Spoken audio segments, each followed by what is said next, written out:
Alrighty, hi folks, welcome to week 4 for Cou305 research methods. This week we're going to be covering predictive designs, so this particular way of informing research methods and how we construct the studies or the methods of a study. There is a bit of a risk this week of getting bogged down in a little bit too much statistical jargon. So really, one of my intentions for this week's video is to maybe try to simplify some of those, I guess, quite statistical terms and ideas, and try to really highlight the key points for this week. I've made a couple of points already in this week's kind of overview about getting the grasp of the general ideas, not getting bogged down too much in the finer details. So really getting an understanding this week about predicting and in particular the notion of correlations. So let's start. So some objectives that I've created this week based on the study guide as well as the course text. So really we're going to spend a bit of time talking about correlations at the start. So we're going to talk about understanding that, understanding what correlations are. We'll have a bit of a discussion about positive and negative correlations. We'll try to highlight some of those ideas through some examples. And then we'll talk about different magnitudes also within those examples. Then we'll extend that idea of correlation a little bit and we'll focus on the notion of multiple regression, which is highly related to correlations. And then we'll talk a little bit about the idea of factorial design, which falls broadly speaking under this banner of predictive designs, but this may be starting to move away from correlational research a little bit more, starting to tap in a little bit more with our IVs and DVs discussions that we've had in the last couple of weeks. So with these objectives in mind, let's get cracking. So on this slide I've got a couple of ideas that I guess are fairly commonplace, and in some degree I've kept them quite vague for argument's sake. So some of these ideas you might be familiar with. So you get taller with age, you get smarter with education, you get faster with practice depending on what the task is, and then kind of for arguments to come a little bit later, I've got another example in there. The hotter the day, the hotter it gets during the day, the less time you'll spend outside. Obviously there's a bit of argument to that, and depends how cold it was to start and things like that. But let's just go with these ideas a little bit. And I want to talk around correlation, and then we'll also use them for multiple regression discussion. But basically what we're talking about here is as one variable changes, so too does another variable. This is really what we're focusing on when we talk about correlations, is the association between two and sometimes more variables. So in the first example there, we're talking about height and age having some kind of a relationship, having some kind of correlation. Same with intelligence and education, speed and practice, the heat of the day, and time spent outside. So these are often a little bit better expressed in some examples. So we'll go through some examples next, some, I guess, figures, not examples, but using these examples in figures to explain correlations. So let's go there now. Okay, so as I explained in the last slide, sometimes an easier way to understand correlations is through kind of more picture-based work or illustrations. In doing a bit of a discussion here, I also want to focus on different kinds of directions of relationships. So largely speaking, we can have positive relationships and negative relationships, and so ignore the final graph there for a while, the weak positive relationship. Just focus on the strong positive and the strong negative relationships. And as you can see in the positive relationships, so diagram A, as one variable increases, so too does the other variable, and you can track that on the different axes. So the y-axis, the vertical axis, as that increases, so let's say that that's age, as age increases, so too does the variable on the x-axis, so let's say height. So as you're getting older, you're also getting taller. That would also hold true for the other example that we had about intelligence and education. The greater your education, as that increases, so too does your intelligence. So that relationship, that correlation, positive correlation.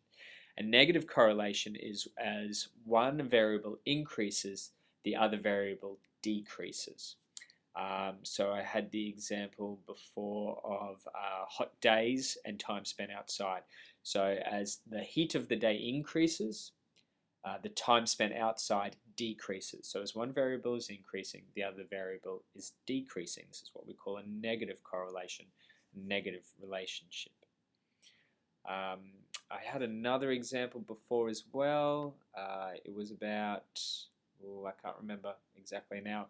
But go back to the previous slide, and I'm pretty sure that that was that's what it was. It was speed and practice. So the more you practice, so practice increases, your ability to work quickly on that task also increases. So that's a bad example. That's a positive example. But what you might actually look at is speed. So speed is going to decrease as practice increases. Take the example in sport of, like, say, Usain Bolt, the current world #1 for sprinting, 100-meter sprints. So the more practice he does, that increases hours, we could say. So he's done several 100,000 hours of training, and his speed is increasing, or the time it takes him, to do that event decreases. So as his training's increasing, the time it takes him to run 100 meters is decreasing. So a negative relationship. So moving on a little bit, but still in the same vein, talking about relationships, I also want to focus on the idea of different magnitudes of correlations. So in all of the examples that we've talked about, yes, they might be correlated in positive and negative ways, like we've discussed. But the degree to which they're related, or the degree to which they're correlated, might be different.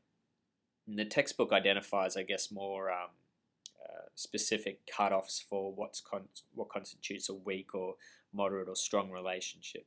But maybe this figure, hopefully it's somewhat visible, is a good indication of strengths of relationships.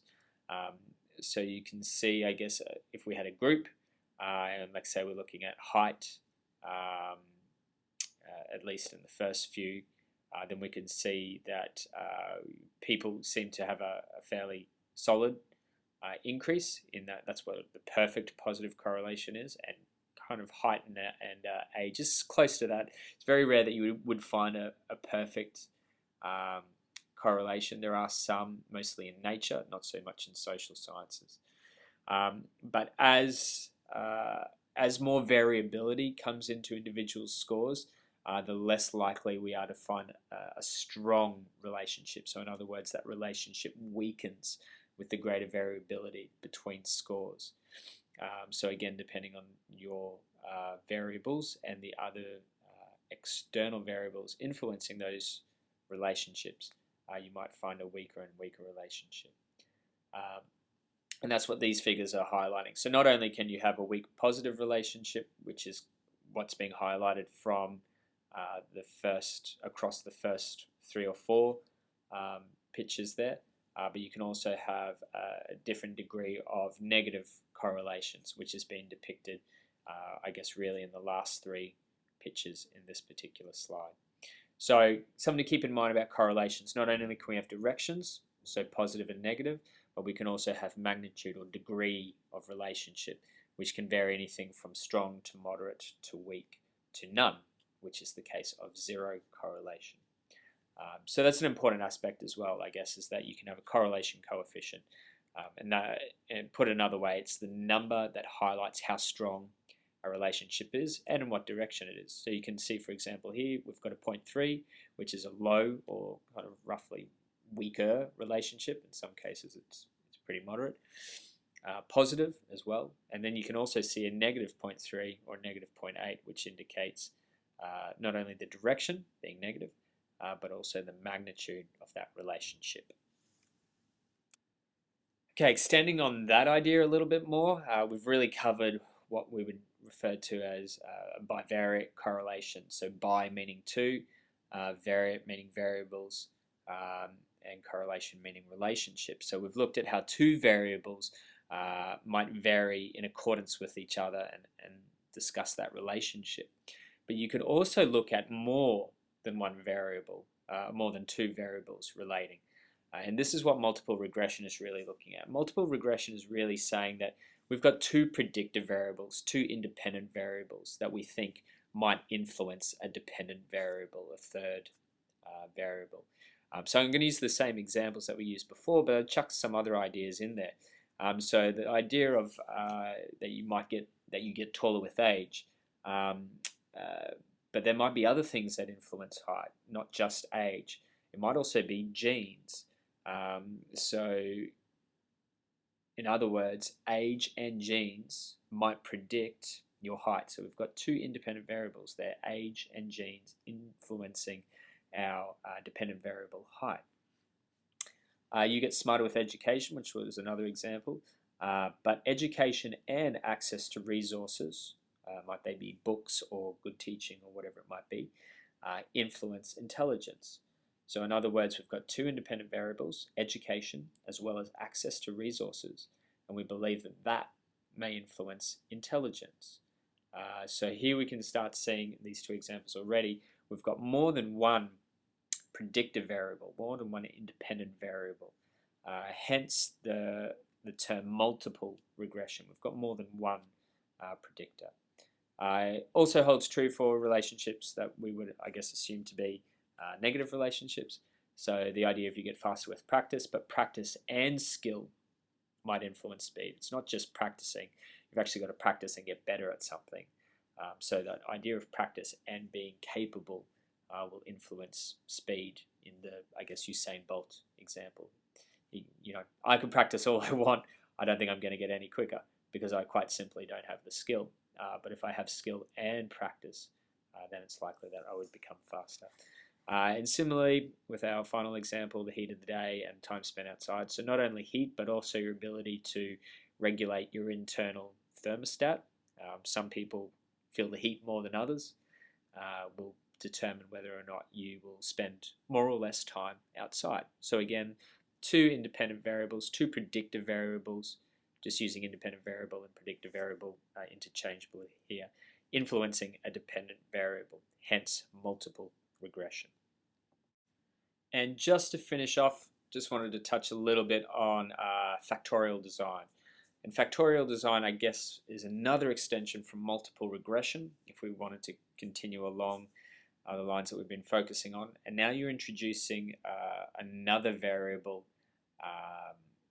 into the mix, and you're kind of lumping them all together as well. So this is an example of what is referred to as a 2x2 factorial design.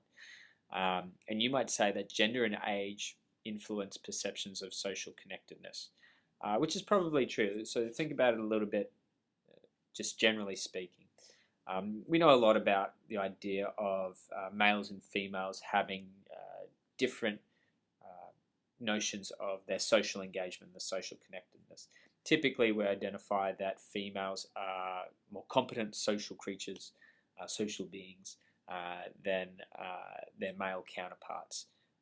So there might be, at least in the research side of things, worthwhile to separate those two groups when we're looking at social aspects of interactions.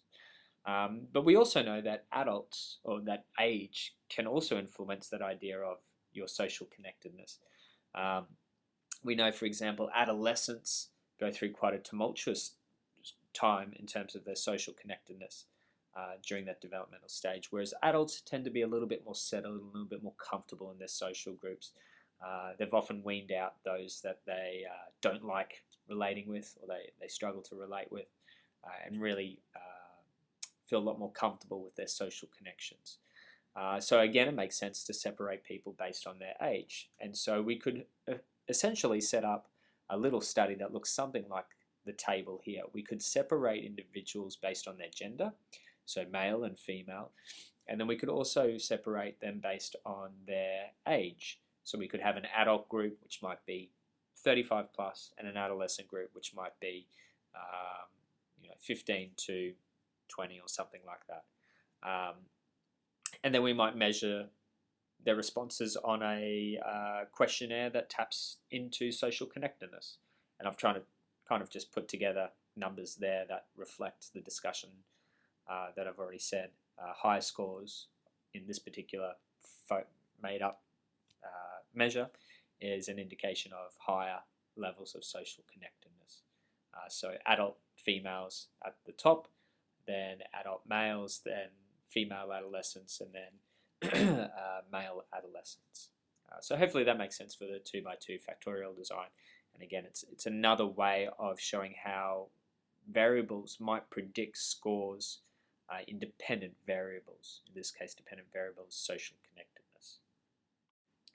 Okay, that does us for this week. Nice, short, sharp little one. Like I said, didn't want to get bogged down in too much details, but particularly statistical notions.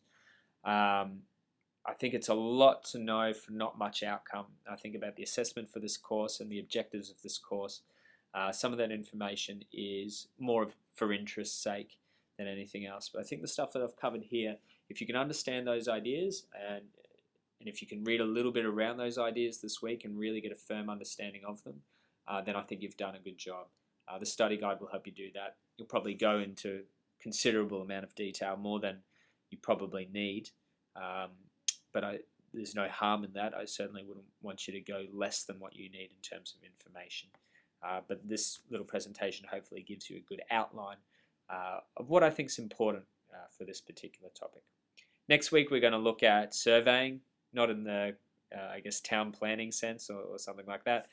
Surveying in terms of the idea of questionnaires, questionnaire construction, how to deliver it, and the kind of variations in there, the things we have to be cognizant about when we're conducting survey research.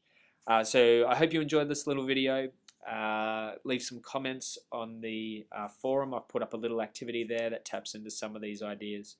And let's have a bit of a chat. Definitely keep up the 3 good things activity. Really need to hit on that as much as possible. It's going to make for such a much more interesting third assignment. I really do believe.